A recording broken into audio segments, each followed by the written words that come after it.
Welcome to Muzaffarabad, the capital city of AJK, which is Azad Jammu and Kashmir, or rather Free Kashmir. We are here today to observe Kashmir Black Day. But for Kashmiris living in Indian-occupied Kashmir, or rather illegally Indian-occupied Kashmir, every single day is a black day. Whether it's the 5th of August or the 15th of August or the 5th of February, the 27th of October, arguably, is the most significant black day.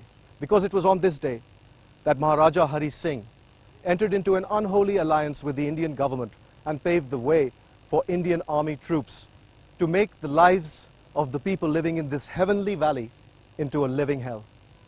Join me for a discovery, or rather rediscovery, of the true history of the Kashmir conflict, which is now a nuclear flashpoint. To continue our conversation and talk about the historical significance of the 27th of October and other black days in Kashmir, and to talk about the historical significance of this black day and other black days that are observed in Kashmir regularly, we have an esteemed panel of guests. Let me introduce to you. First of all, we have Raja Sajjad Latif Saab.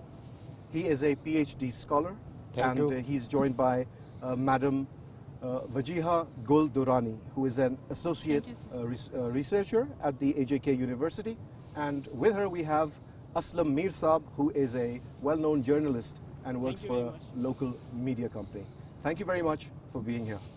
Sajjad Saab, I'd like to start with you, and because you are a scholar, give us a historical background, a backdrop of how the 27th of October is significant, because the Kashmir struggle started way back, even before 1947. So we would really like to know how it all got started. Thank you. The history of Jammu and Kashmir and the history of political movement in Kashmir is very old, and it has been started from 1931. 1931 is an important year in the history of Kashmir, and on 13 July 1931, the day we observed as a Kashmir Martyr Day. At that day, 22 Kashmiri people had embraced martyrdom in Srinagar. But the 27th October to 1947 is the darkest day in the history of Jammu and Kashmir. At that day, Indian forces has illegally occupied a part of state of Jammu and Kashmir that is called Indian occupied Jammu and Kashmir, against the will and wishes of the people of Jammu and Kashmir, and in clear violation of the subcontinent partition plan. From that day, we observe this day as a black day, and 27th October 1947 is the day when the Kashmir dispute has been started by the illegal, forceful action of Indian government. So this day has a significance in history of Kashmir, and from that date till date, people of occupied Jammu and Kashmir, they are struggling against Indian occupation, and they are struggling for right to self-determination. And during this struggle, more than 500,000 Kashmiri people have embraced martyrdom. Many women had been widowed, and the people from Indian occupied part of Jammu and Kashmir had migrated towards Azad Jammu and Kashmir and Pakistan as well. So that Black Day, 27th October 1947, is the day when the people of Jammu and Kashmir, they were against the Dogra ruler, and they were struggling to join with Pakistan, but India and the Dogra ruler at that time, Maharaja Hari Singh, their conspiracy had made the Kashmiris slave to date. Madam Wajiha, you must be having relatives living in illegally Indian-occupied Kashmir. When you speak to them, what kind of stories do they tell you? If you could share some with us. Well, what I noticed that they have forgotten what normal life is.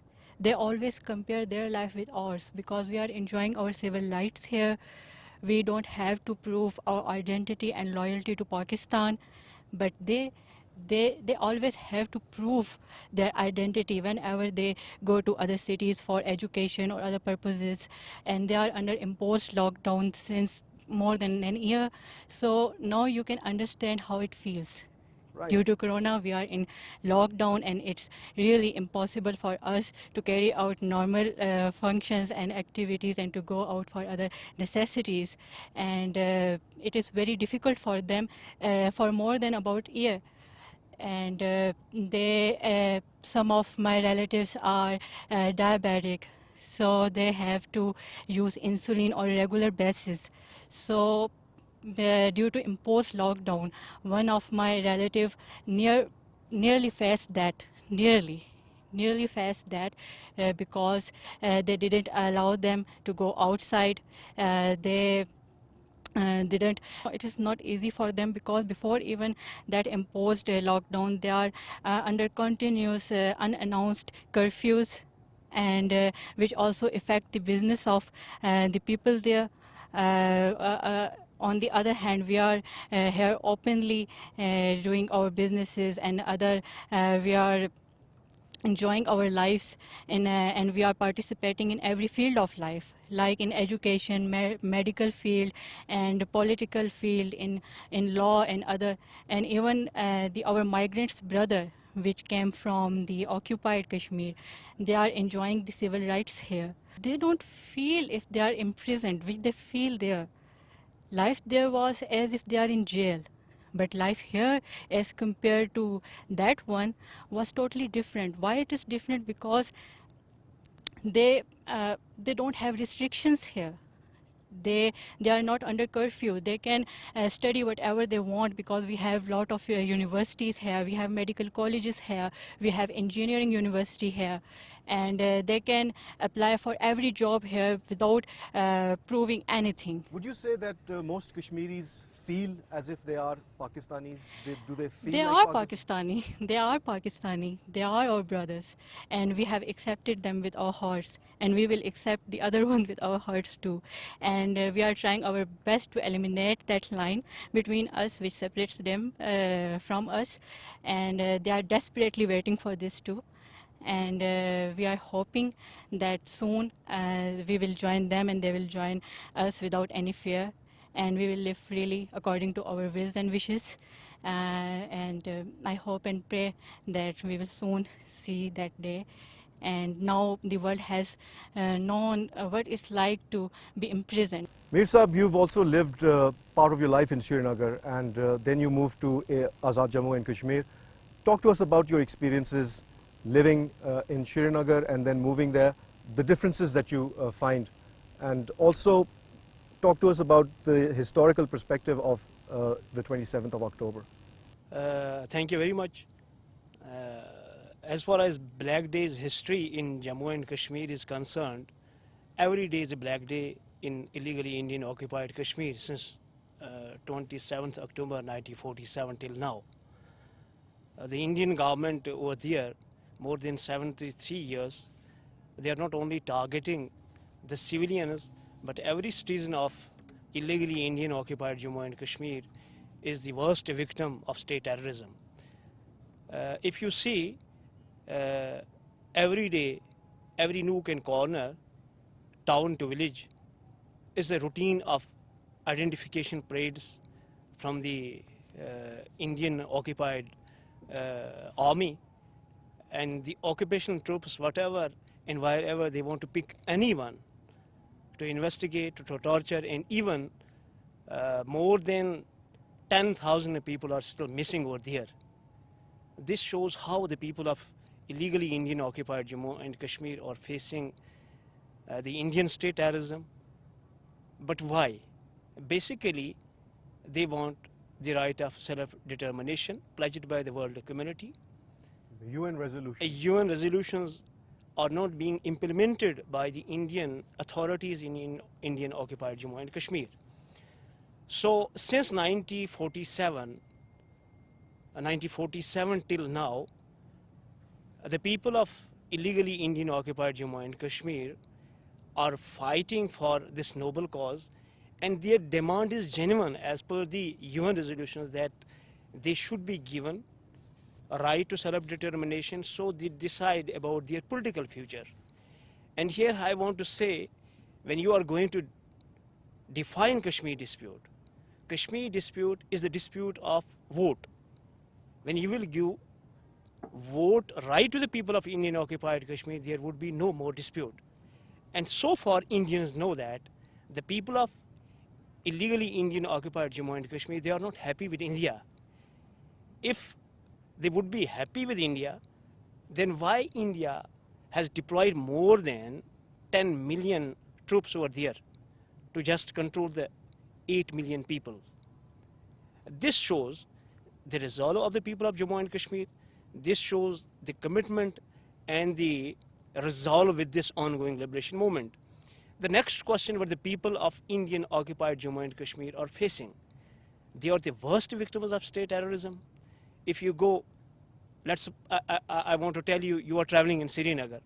At any street, they can stop your vehicle, they can stop your car, they can stop any bus, and they can search you, they can frisk you, they can check your identity cards.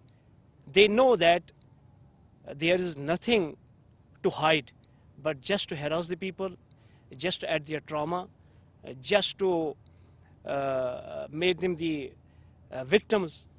And this is the routine in Indian occupied Kashmir since 1947 till now. But the worst phase of the Indian state terrorism, that starts from 1990. If you go back to the history of 1990, we have been facing the smart lockdowns since March and April after the COVID-19. But believe me, there's a history of lockdown, there's a history of crackdown. Since 1990, what happens? At any time, Indian troops, they can cordon any street, they can cordon any village, they can cordon any population, and they announce to come out from their homes. What is their agenda? Just to harass the people, just to torture them, and even they pick anybody who is prominent in that valley or in that area as far as ongoing liberation movement is concerned. So next, they pick the person, the Kashmiri, either he's a student, he's a doctor, he's a lawyer.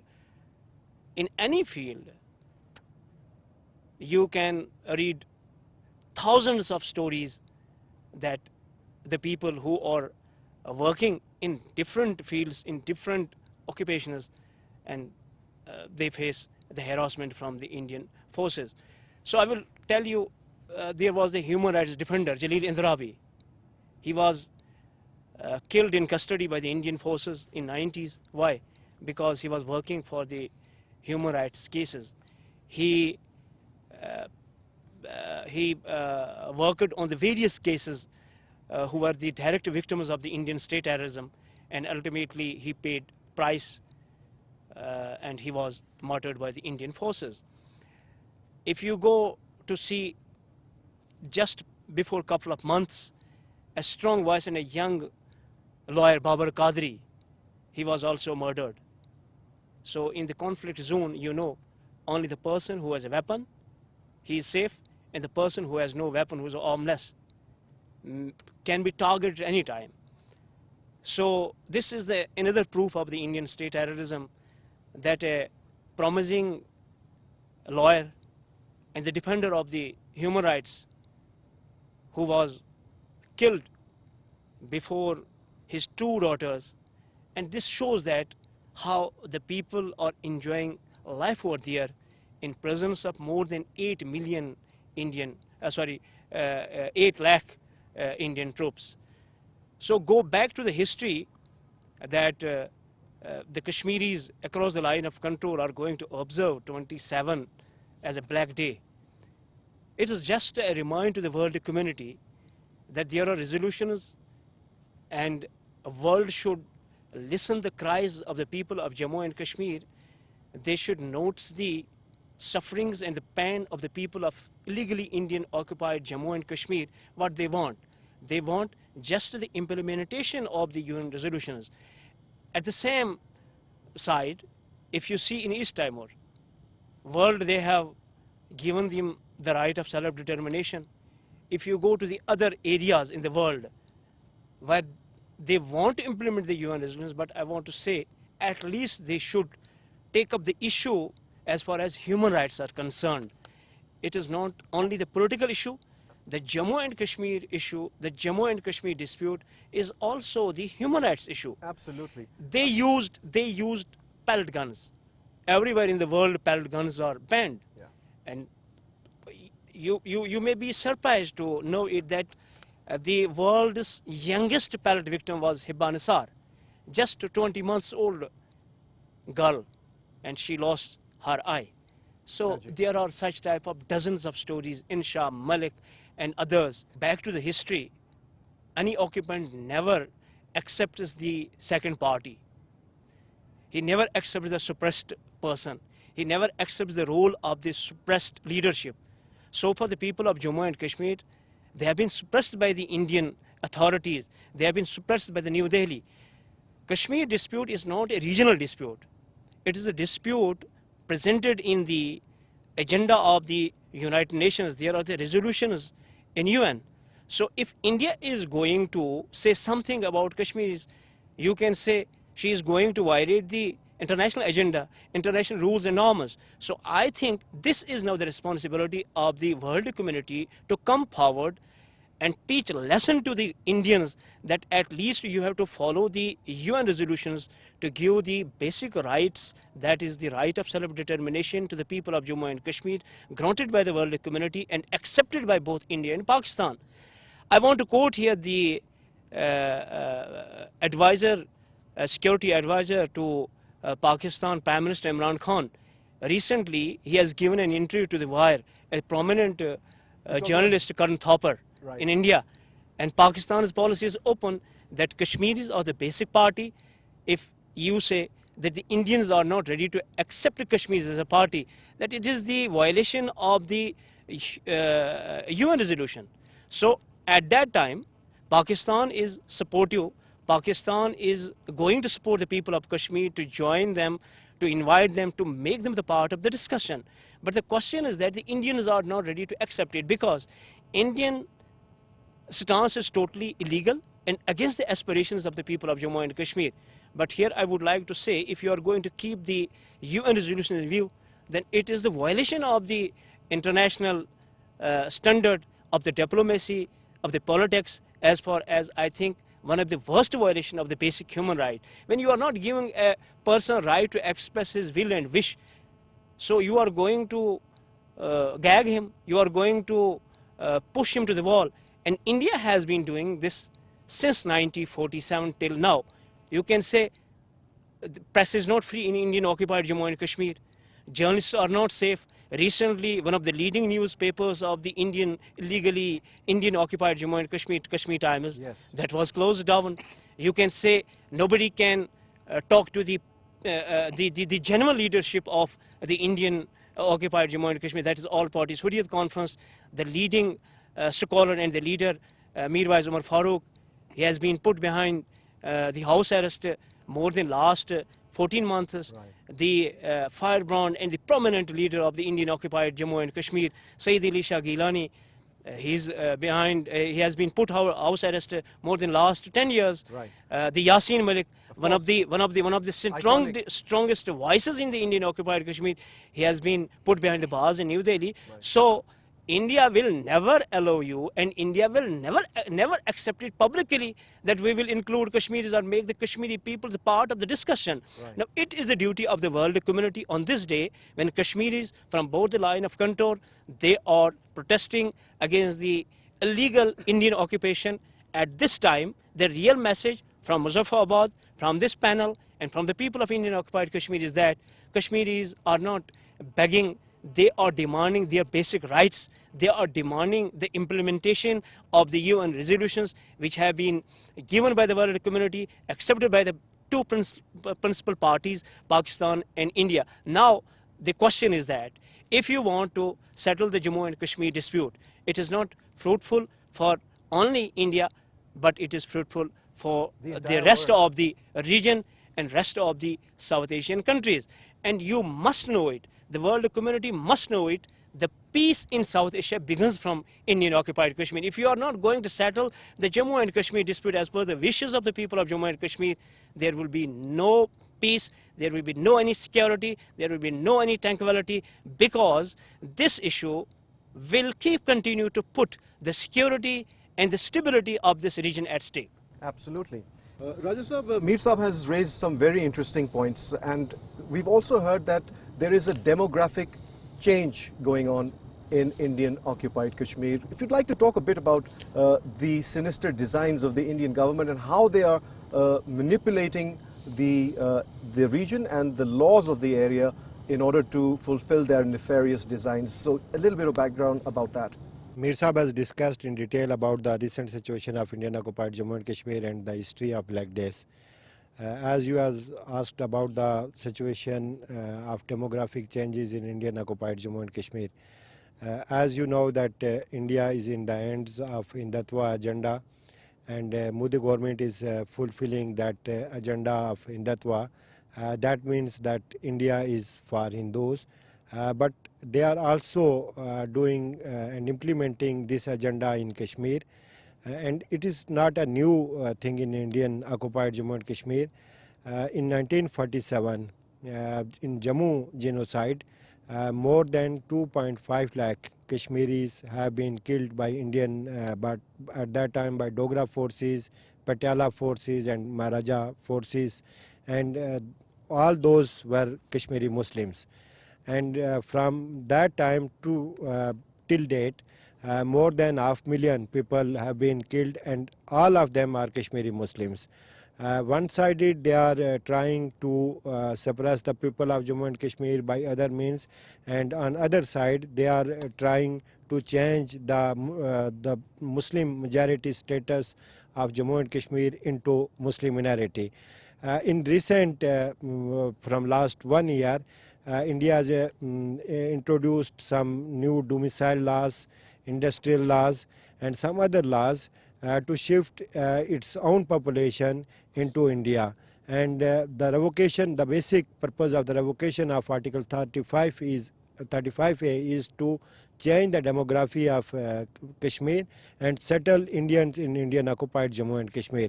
And this is the same technique as Israel has done in Palestine to change the demography of Palestinian area, and the same is implementing India in occupied Jammu and Kashmir.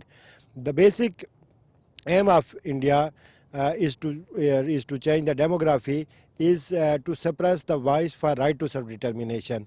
The India had used every technique, every oppressive measure, every dirty trick to suppress the people of Jammu and Kashmir, but she has been failed, and people are still raising voice for liberation of Kashmir and voice for right to self-determination. So now they are trying to settle, and most important thing is in this settlement, they are giving preference to Indian soldiers, and that Indian soldiers are shifting to occupied Jammu and Kashmir, and they are giving them the permanent resident certificate. And that certificate, that state subject law, was initially introduced by Maharaja Hari Singh in 1927, and that state subject law is also enforced in Azad Jammu and Kashmir. And in Azad Jammu and Kashmir, no one from Pakistan can purchase a land or get domicile of Azad Jammu and Kashmir. But in Indian occupied part of Jammu and Kashmir, they have changed that law, and now any Indian can come there and purchase a property, can get employment, and so this is also a violation of Geneva law.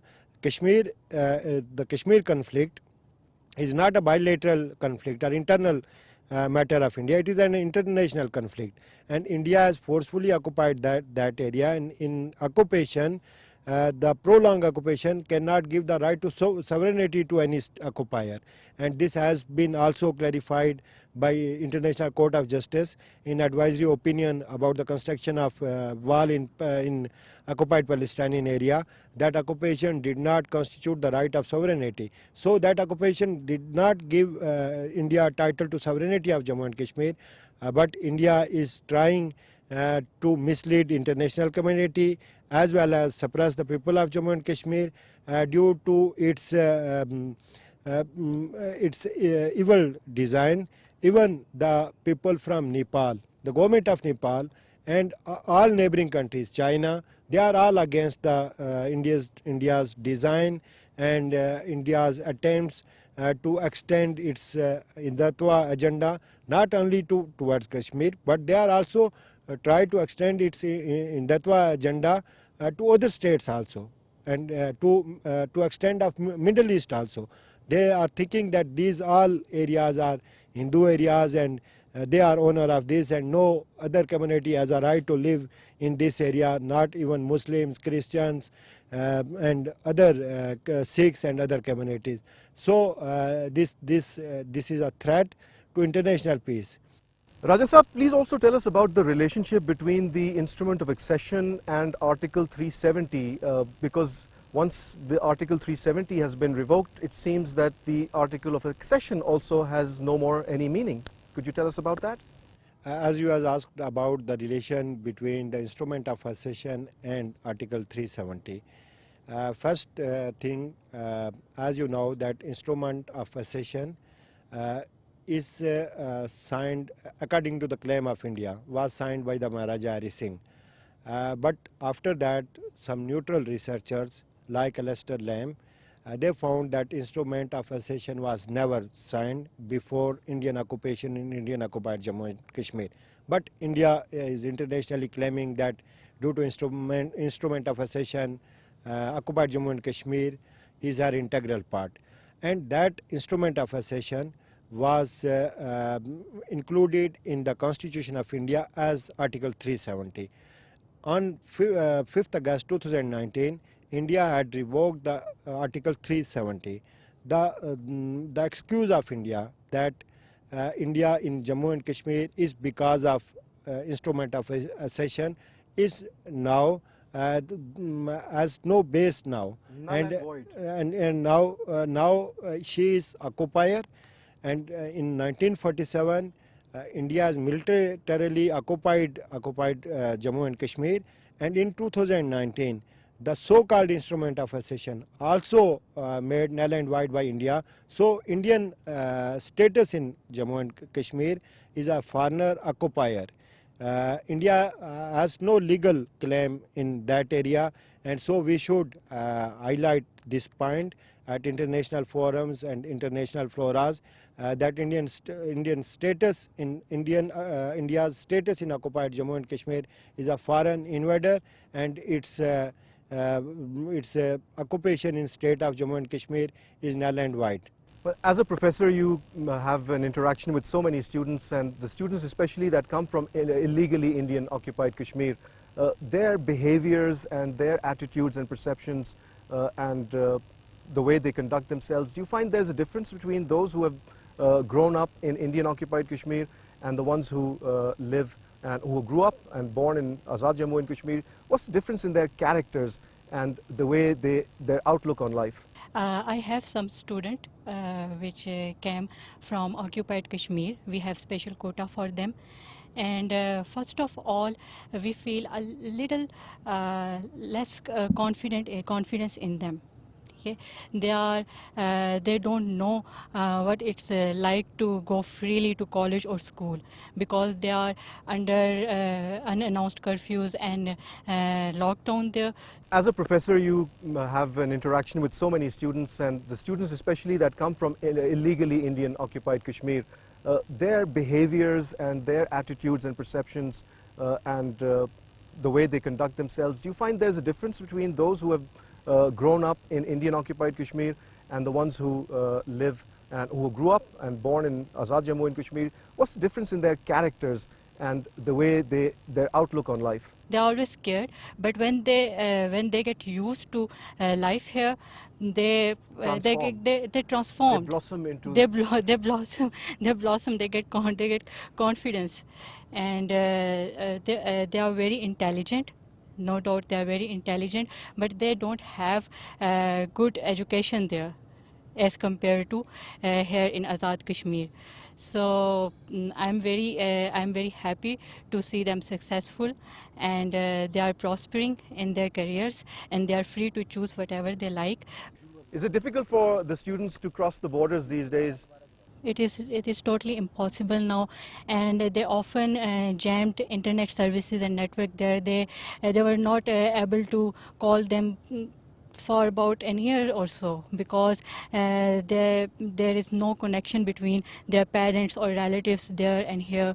They are not allowing the visas. They are not allowing the holders of Pakistani visas in India, and they have banished them, and so it is really impossible to communicate or to go there to visit their relatives or parents. We hear news reports about students from Kashmir who are studying in universities in Delhi, for example. Uh, they're treated very badly. Can you compare the way they are treated in a university in Pakistan compared to the way they're treated in a university in Delhi? Here we can study freely in every city of Pakistan. We are not. They do not treat us differently. But when a boy or a girl from illegally occupied Kashmir got admission in any other city of India, they are under continuous supervision. And they just want a reason to harass them, to disturb them, to disturb their studies, and they always have conflicts with other students and the other teachers, and they always affect their grades and studies. They treat them as a low ranked citizens or something like that, because here we don't have such system. Everyone is equal, but Yeah, there's a very there are strong caste system caste there, system, yes. and so just I would like to say they are below shooters. There is a caste there, a low caste there shooters. They treat them even below them. So they are not enjoying they do not enjoy to study in other cities, in other cities of India. So that's why the literacy rate of occupied Kashmir is less as compared to Azad Kashmir. Azad Kashmir has 91% literacy rate, whereas occupied Kashmir, I don't think it is above 50 or something. It is below 50 or something. So here we are prospering, we are getting education, and we are getting scholarships of other countries. We are enjoying international scholarship. Well, as a citizen of AJK, would you say that you have even more rights than an average Pakistani does?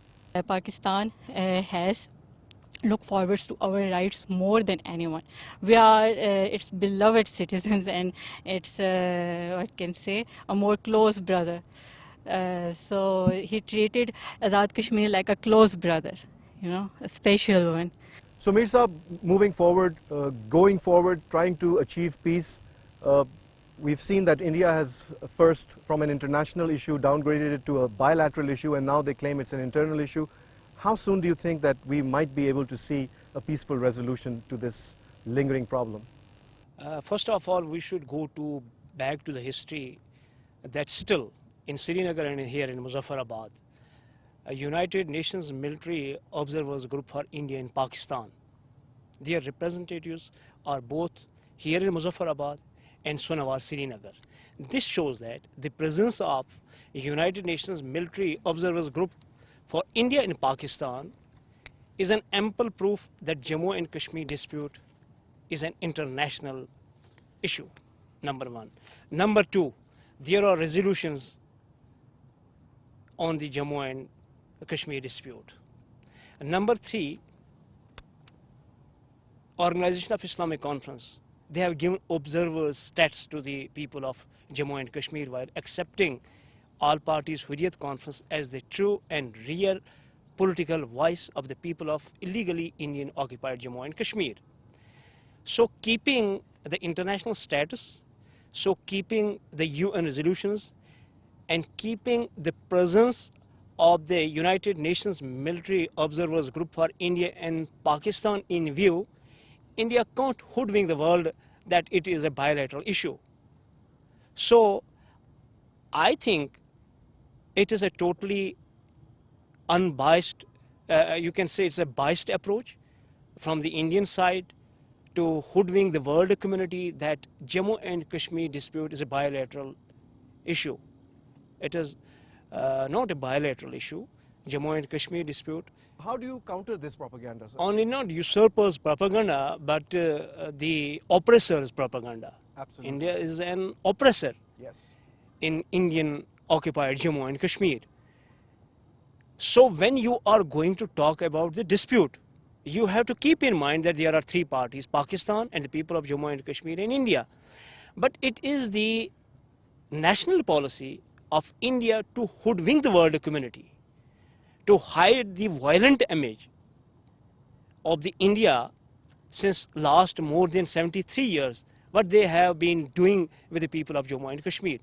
Now, as far as the international community is concerned, they have to play now their role to settle this issue as per the wishes and the aspirations of the people of Jammu and Kashmir. So once again, I want to say you that India will never accept it as an international issue. Now, who will accept it as an international issue? Going back to 5th August 2019, when India snatched the flag, constitution, and the statehood of the people of Jammu and Kashmir. At the same time, after 2 or 3 months, Chinese, they invaded in Ladakh. So if Jammu and Kashmir dispute is not an international dispute, what does it mean and what the Chinese troops are doing in Ladakh? Number one. Number two, the people of Jammu and Kashmir, they are not fighting just for the autonomy or for any statehood. They are fighting for the basic right, that is the right of self-determination.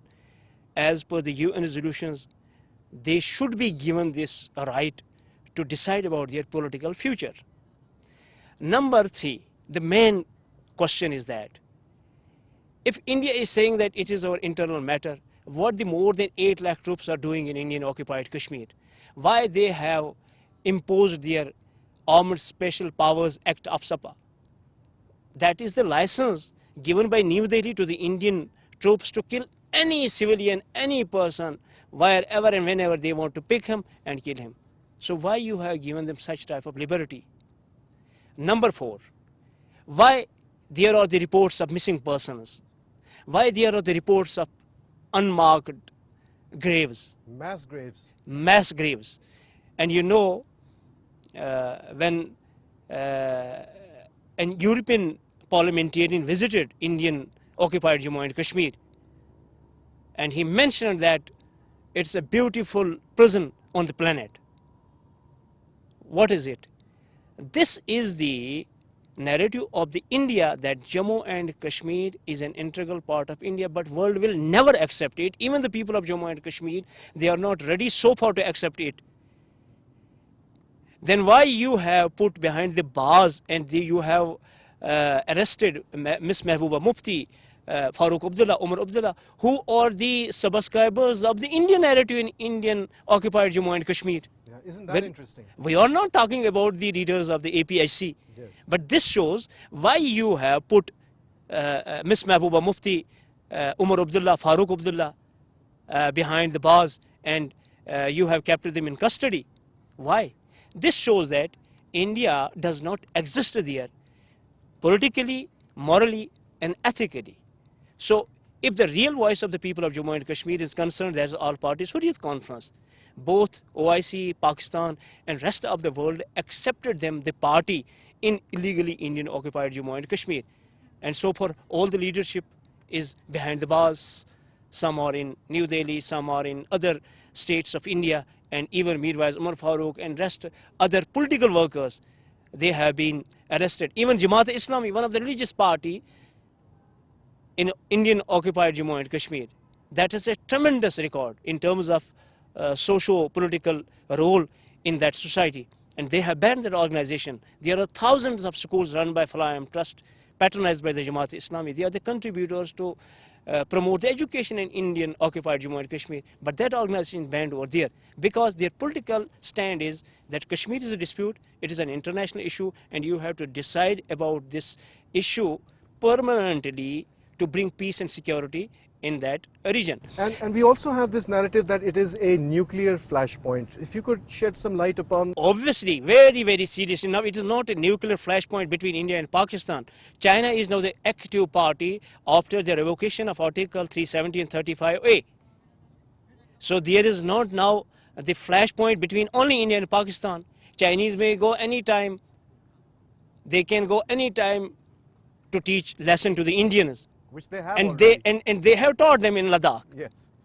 Okay, so I But think the Indians now- are very stubborn. They don't seem to want to learn their lessons. they are stubborn, and let them do their business. But the fact is that you can't hoodwink the world. You can't keep the world into the dark hole. You have to put your record character that you are oppressor.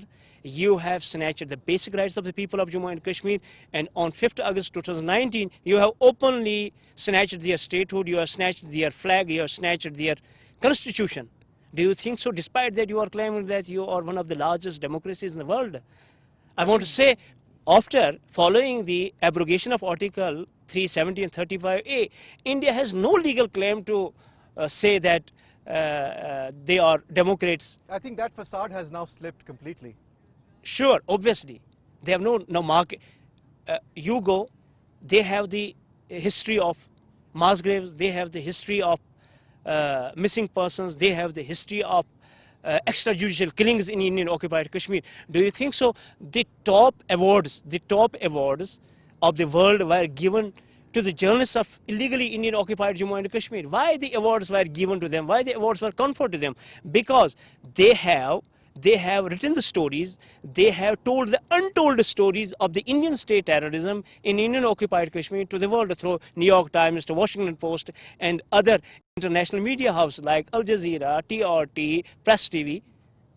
So I think, as far as India is concerned, their stand is suitable within the limits of India, not outside India, because outside India, people, diplomatic circles, world is accepting that Kashmir is an international issue and it should be decided and settled as per the wishes of the people of Jammu and Kashmir, who have been fighting for their basic rights since October 27, 1947 till now. And there were the different phases. But so far, they couldn't bowed their heads before the India. They are not ready to accept the hegemony and the illegal rule and occupation of India. This is the cause. Every day you are seeing there are the protests in the streets of Srinagar. People are chanting slogans, Jive Jive Pakistan, we want freedom. What is it? Even they are burying their martyrs, wrapping up in the Pakistani flags. This is another aspect of the ongoing struggle. So here is another point that India is saying that it is a sponsored movement in blaming Pakistan. But I want to say you, in the streets of Srinagar, who are pelting stones at the occupation troops when they are going to cordon the civilian areas? They are the Kashmiris. Are you going to export? Are you going to send stones from Chakoti or from Neelam Valley or from Lahore? So this is the tactic, and they are trying to hoodwink the world community. They want to put whole world blind about the actual situation of Indian occupied Jammu and Kashmir. The situation is that it's a political issue. World must address it politically. The people of Jammu and Kashmir, they are not gun loving. They are not the people who believe in violence. They have a 1,000 years old history of peace, prosperity and tranquility. They love in coexistence. They love peace. And even I want to quote here Mahatma Gandhi, the founding, the towering leader of the India, when the whole subcontinent was in flames of riots in 1947, and there was not a single case of riots in Indian occupied Jammu and Kashmir. And then that great leader of India, who believes in non-violent movement, he said that Kashmir is the real message for the rest of the world, that they believe in peace. So Kashmiris are peaceful people. They love to remain in peace, but it is now the duty of the world community, both the leadership of India and Pakistan, let them live peacefully and give them their basic right, which has been accepted, endorsed and granted by the United Nations. Well, thank you very much for taking out the time and talking to PTV World. It is a very important issue for every single Pakistani, and all Kashmiris live in our hearts. And for the rest of the world, I would like to say that the world needs to wake up to the fact that Prime Minister Modi is a genocidal maniac who is bent upon killing the people of Kashmir and stealing their land. And the world needs to wake up to that and help the Kashmiris and give them back their rights. On that note, goodbye.